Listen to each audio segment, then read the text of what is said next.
Hey guys, this is going to be a short little video letting you know what's going on.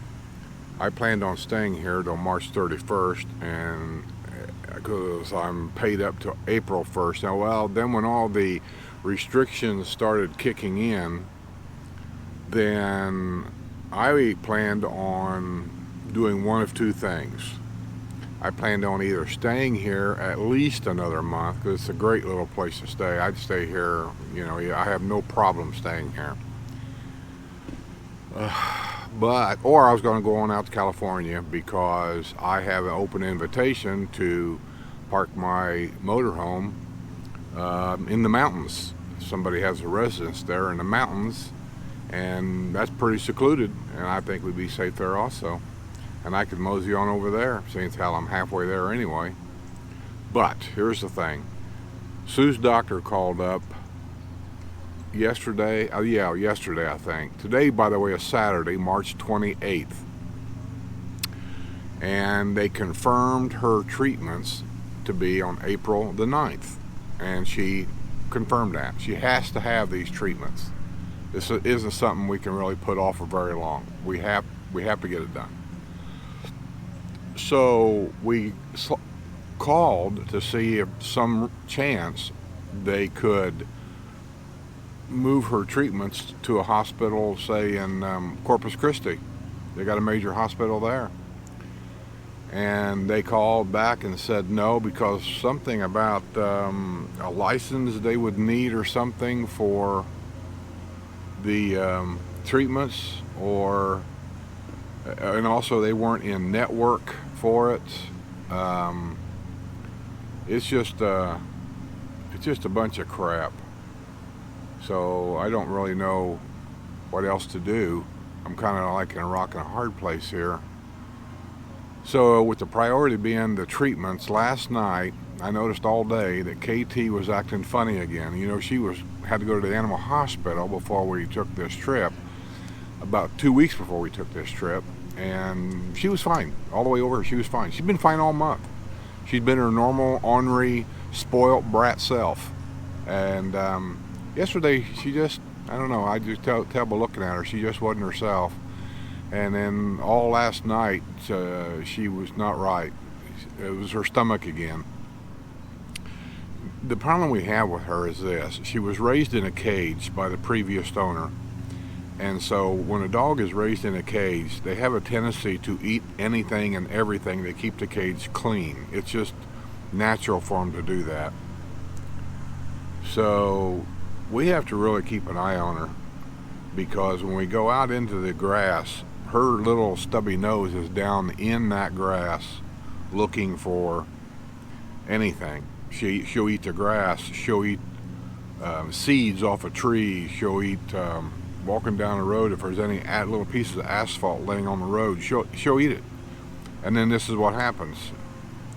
So yesterday, her acting this way, I suspect what happened was when Sue took her out to do her business, they've been spraying here. They sprayed here 2 days in a row for some little worm that I guess gets in these trees or something. I don't know.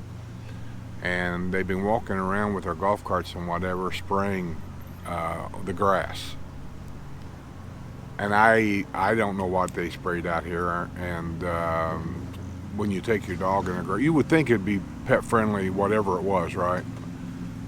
But apparently, whatever it was, I suspect KT ate some grass and got that spray in her stomach, which made her really sick last night. This morning she seems better. She didn't eat at all yesterday. She drank a lot of water but didn't eat. And then this morning Sue said she ate. She ate this morning. I got out of bed and she's barking at me. That's pretty normal for her. Yesterday she didn't hardly bark at me at all. That's how I can always tell when she's not right, because she didn't bark at me very much. But today she's been barking at me. She hasn't done a number 2 yet, but we figure it'll be just a matter of time. She seems a lot better today.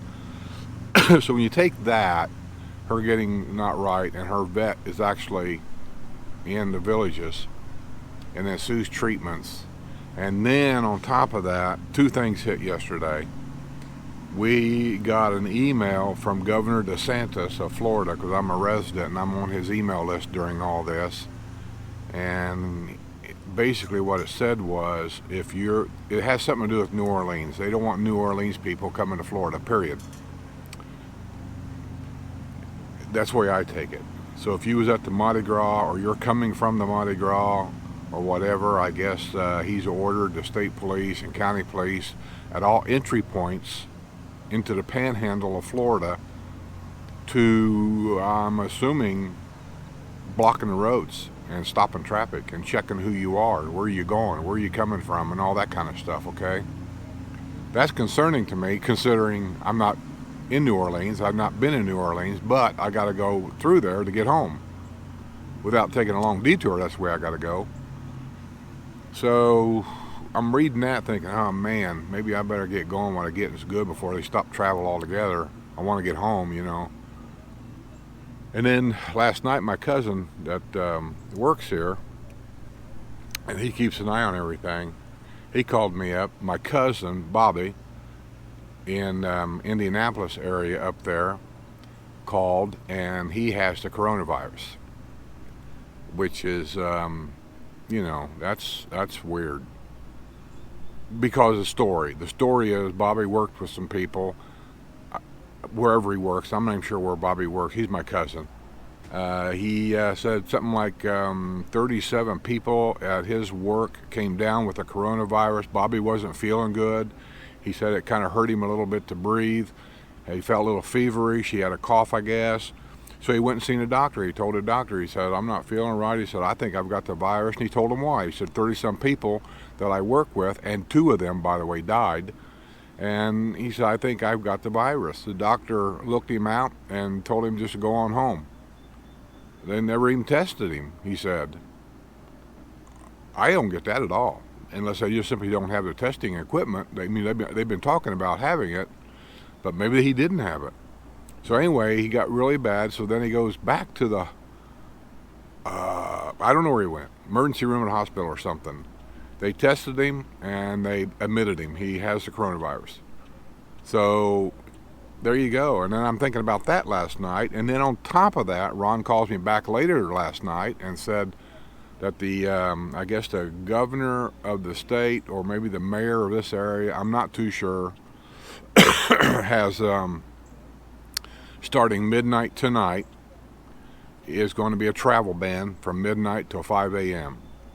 That unless it's an essential travel, I'm not sure what that includes, but I'm going to guess not unless you're going to an emergency room or a hospital. You're not going to a grocery store here, because all the grocery stores have limited hours now. They're not open all night long. So I'm not sure what all it includes to give you permission to be out. But anyway, from midnight to 5 in the morning is very limited travel. And I'm sure they'll be stopping people or following them and find out where you're going and what you're doing. So I've decided, just to get going here, that we're packing up now. Sue's already up to the laundromat here at the campground, which is a super nice laundromat, very clean, everything about it's clean. And when she gets back, I'm starting to pack up. I'm going to make sure we got all the traveling we've done. We don't really need anything. We filled our refrigerator up like two days ago, on the anticipation that we were going to stay here a little longer. So we got plenty of bottled water, and we got plenty of bread, and plenty of lunch meat, and plenty of hamburger, and plenty of all the simple things that you would need in a camper to eat and live on. But I'm going to leave today, and I'm going to head back to Florida, and hopefully I don't get harassed along the way, because I read something today in, I think it was in the Corpus Christi paper on the internet, about leisure travel, that leisure travel was forbidden. And I know basically what that means. So here's what I'm worried about, just getting going, getting out of the state of Texas maybe. If they see a camper running down a highway, or any road for that matter, with a car in tow behind it, what would you think? You think that guy's out here looking for a camp spot, or he's running around like a tourist. He's on vacation. He's looking for a place. I mean, it looks like I'm on leisure travel, and I'm not. I'm just wanting to get home. So I'm not. I'm kind of concerned about how many times will I get stopped by the police, and they want to check everything all the time. Your registration, your insurance, your driver's license, where are you going, where are you coming from, what's your route. They're going to ask you that. What's your route of travel, and so on and so forth. I get stopped like 4 times. I mean, this could take up a lot of time.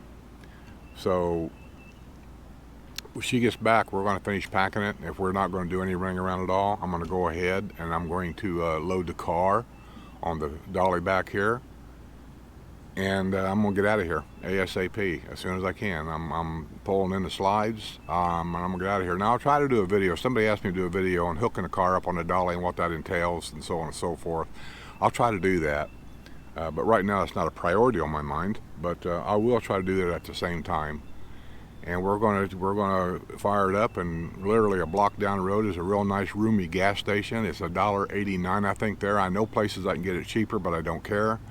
I'm going to go down here because it's quick and it's simple. I'm going to go in, I'm going to fill up, and I'm going to go as far as I can before I have to fill up again. And I'm pretty sure, I'm not sure how far it was, I can't remember, but I'm pretty sure I can make it at least to the Buc-ee's up there east of Houston, which is what, Beaumont, I think.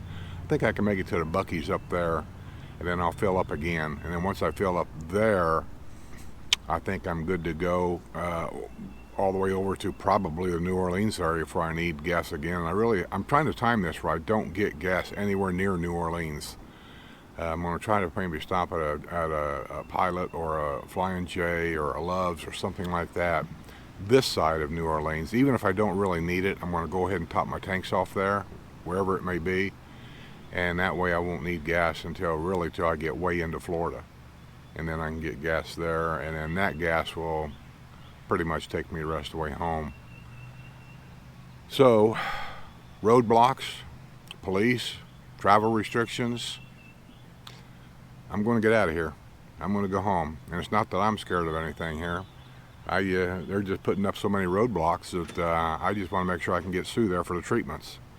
We called the airlines about getting a ticket to fly into Orlando, and we can probably get them, but there's restrictions on those too. They don't want to just fly out with 2 or 3 people on a plane. So, and I want to use my points to get free tickets. And so that looked real iffy to me, and we can't play iffy games. We got to get her back there for the treatments. So I'm going to drive. I'm going to go.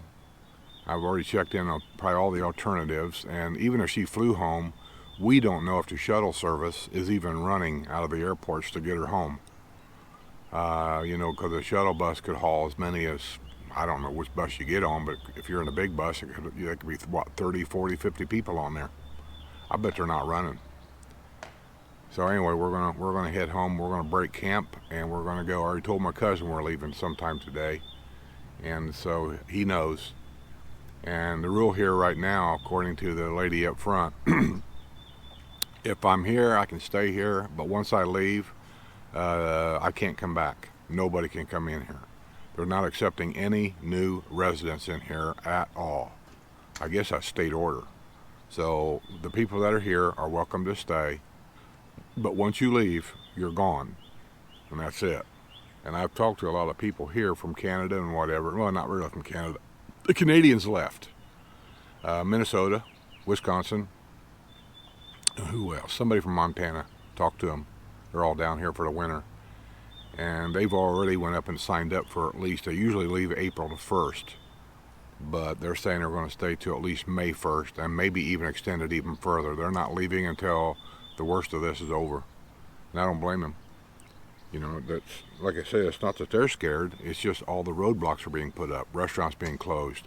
How long will it be before the government orders all gas stations to be closed to stop traffic? I don't think they'll ever close a truck stop because the commercial drivers has got to run. And there's no stopping trucks. Without trucks, we're all screwed. If you didn't know that in the past, you're going to learn on this. Without the trucks on the highway, you're screwed. You're not going to get nothing. There's an old saying, If you got it, a truck brought it, and that's a fact. So anyway, God bless the truckers, God bless the farmers, and God bless all the medical teams. See you on the other side.